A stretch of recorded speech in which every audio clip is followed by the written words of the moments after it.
2024, Indonesia held presidential elections. Campaigning took place in the aftermath of a last-minute court ruling that changed eligibility criteria, allowing the president's son to join the ticket of the front-runners in the election.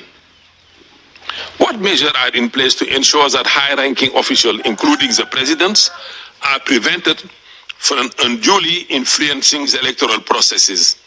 Are allegations of undue influence under investigation? Anggota Komite Hak Asasi Manusia Perserikatan Bangsa-Bangsa, PBB, atau CCPR Bachre Wali NDA mempertanyakan netralitas Presiden Joko Widodo dan pencalonan Gibran Rakabuming Raka dalam Pilpres 2024. Pertanyaan itu disampaikan pada sidang Komite HAM PBB CCPR di Jenewa, Swiss. NDA melontarkan sejumlah pertanyaan terkait jaminan hak politik untuk warga negara Indonesia dalam pemilu 2024. Sidang tersebut dihadiri perwakilan negara anggota CCPR termasuk RI. Pembahasan seputar isu HAM terbaru di sejumlah negara dibahas di forum itu dengan sesi tanya-jawab antara masing-masing anggota Komite HAM PBB kepada perwakilan negara yang dibahas. Sementara itu, anggota Komite HAM PBB dari Senegal, Bachre Wali NDA, menanyakan isu HAM terkait dinamika pemilu 2024 RI. NDA memulai pertanyaan dengan menyinggung putusan Mahkamah Konstitusi, MK, tentang perubahan syarat usia Capres-Cawapres.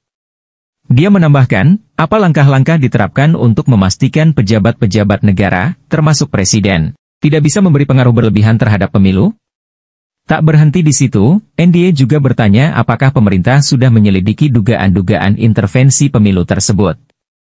Perwakilan Indonesia yang dipimpin Dirjen Kerjasama Multilateral Kementerian Luar Negeri Tri Tariat tidak menjawab pertanyaan itu.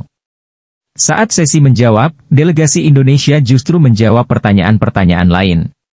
Beberapa isu yang dijawab Indonesia tentang dugaan pengerahan militer ke Papua, kebebasan beragama, kasus Panji Gumilang, hingga kasus Haris Fathia. Delegasi Indonesia juga menjawab soal hak politik orang asli Papua yang ditanyakan NDA bersamaan dengan kasus pencalonan Gibran. Koordinator Kontras Dimas Bagus Arya menyayangkan aksi para delegasi Indonesia di sidang CCPR. Dia menilai banyak jawaban dari delegasi yang tidak menjawab isu-isu krusial terkait HAM dan demokrasi di Indonesia.